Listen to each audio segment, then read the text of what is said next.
Morning, folks. It's Bob and Carol. Today is Friday, May 26th. It's 9:30 a.m. in the morning. We are in Highway 16 between Grace and Rolling Fork this morning. Look at the corn, folks. Getting pretty high there. We are headed to Rolling Fork. It's been 63 days since the EF tornado ripped through that town and tore it apart. So this will be our third time to go to Rolling Fork and film. We want to see what kind of progress has been made. Also, our friend from Rolling Fork, Fred Miller, is going to join us and talk about what it was like and hopefully about the recovery efforts, how they're going. So hang on, and we'll be there in a few minutes. We're coming in from the north, and this is the part of Rolling Fork that was not affected by the tornado. Actually, the northwest.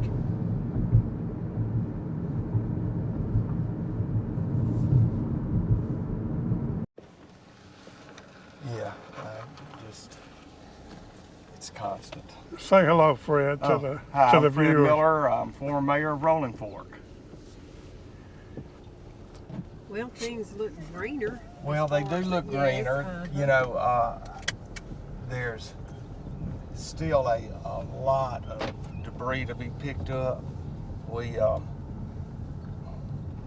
right, Bob, you're gonna take a right up here because that street's blocked. Okay, we can't take a left. No, well, Yeah, I see it. Yeah, Can we go through the parking lot? no. Oh yeah, I guess you can. Yeah. Yeah. Tell me about Friday night the tornado hit. Were you and Leslie here? Yeah, I had actually been in Greenville doing something at our synagogue and got home about 6:15, and we were going to watch Wheel of Fortune together. And of course, the only thing that was on TV was the weather. So we sat and watched that and bemoaned the fact that we couldn't watch Wheel of Fortune. And you know, the weather was windy, but not terribly unusual for this time of year. And we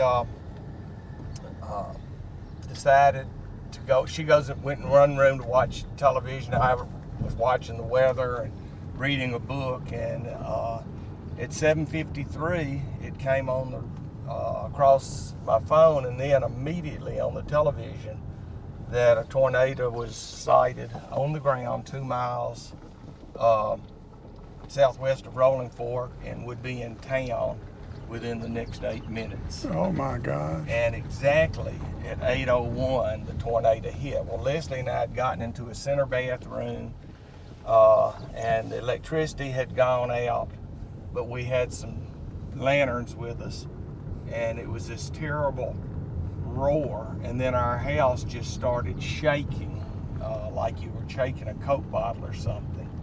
And next thing we know, the windows are blown out, and there are things that sounded like bombs going off, but they were actually trees in our yard that were falling down. We lost 14 trees. Many of them were 80 to 100 years old. So it continues to be a mess. And as you can see, there are places that are cleaned up, but it still looks terrible because there's still debris out in those areas.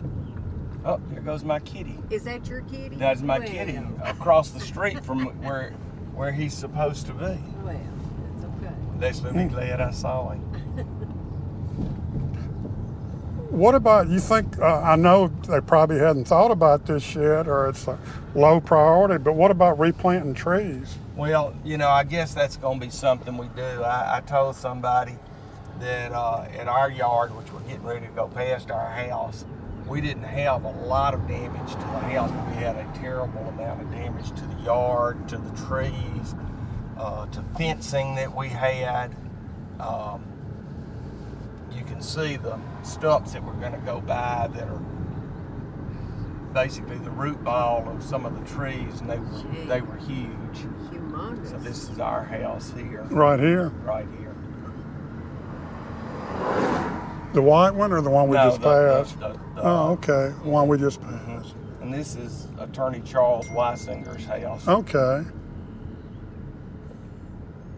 And it's amazing. We all had damage, but we didn't have anything like what was. And across the over there, they got destroyed. street. Right, and right here, the one with the blue tarps on it. That's the what's left of the Episcopal Church. It's going to have to come down. Oh my gosh. That's too bad. And the church was probably, I'm guessing, this is the second church they've had, but I'm guessing that church was 80 to 90 years old.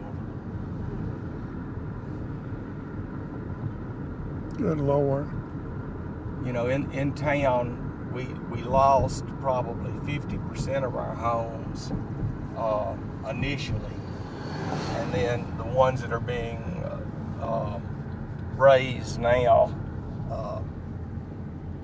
probably is going to bring the total up to 65 to 70% of all the homes. Mm.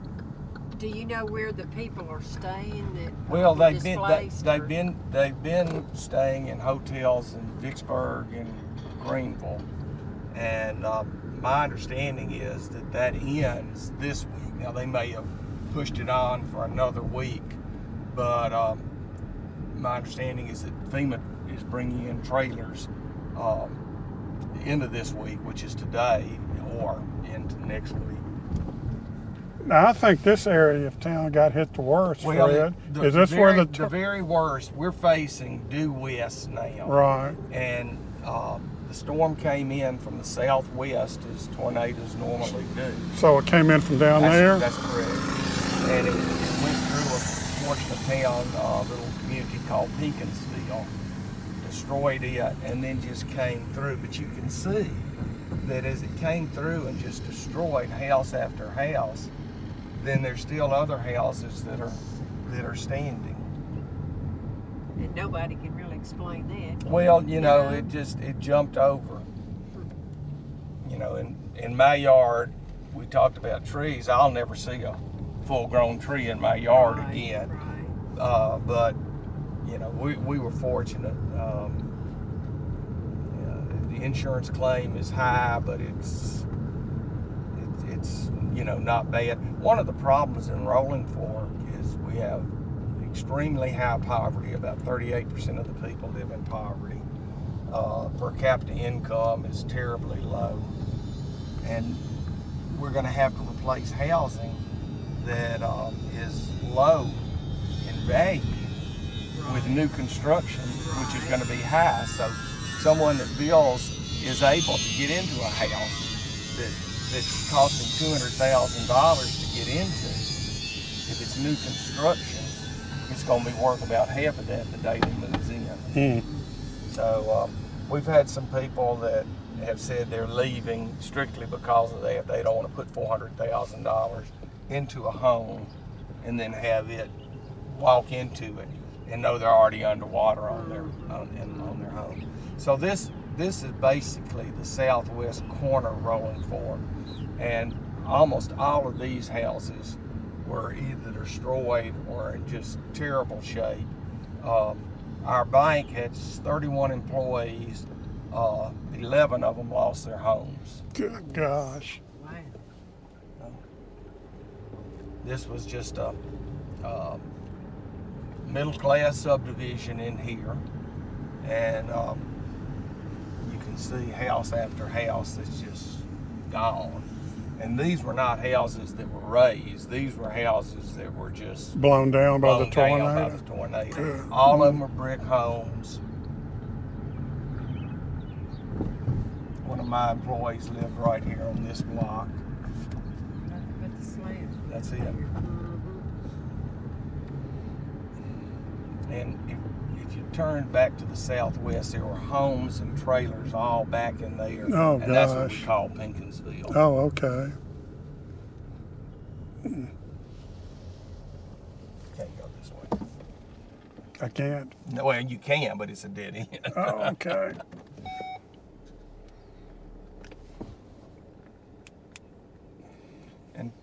the southeast portion of town did not have as much damage, didn't have much damage at all, and the northwest portion of town didn't. The storm came through. They estimated the L4 tornado to be a mile wide and stayed on the ground all the way through town. It was, and Rolling Fork isn't but 1.4 square miles, so it just missed the two corners of town. And of course, we have no full-time contractors here. We have some carpenters in town. Mm-hmm. So, you know, having to get people in to build back 300 homes, 400 homes is going to be difficult. If somebody wanted to help Rolling Fork, what's the best thing they could do? There are a couple of things. One is we have a nonprofit that we just began. We're working with St. Vincent de Paul, which is part of the Catholic Church, and they're going to help us. And then a big nonprofit from Ohio, and their mission is to come in and meet the unmet needs of the neediest, and those would be people who were in rented properties. 68% of the people in Rolling Fork live in as tenants, and there is nothing for them. There are no rebuilding grants. Most of them didn't have insurance. So this nonprofit, through national partners, we're hoping to be able to come in and build 1,200 to 1,400 square foot homes that we will buy the property and then deed the lot to the tenant, and hopefully get it down to where they'll have a $50,000 mortgage on their home. These will be $125,000 to $150,000 homes. And between in-kind work that will be done by faith-based groups,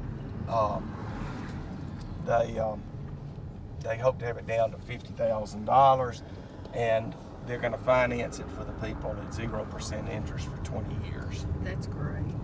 So this is one of our disaster recovery areas. My wife's actually working in this one today. This is the high school, and it was damaged not so much that it couldn't be used, but it couldn't be used for school. So they consolidated the high school, the middle school, and the elementary into the one school that was not damaged, and they did it. That's working all right. And it's, well, school's out now, but yeah, it did. It did. Good. This is former Governor Fielding Wright's home, and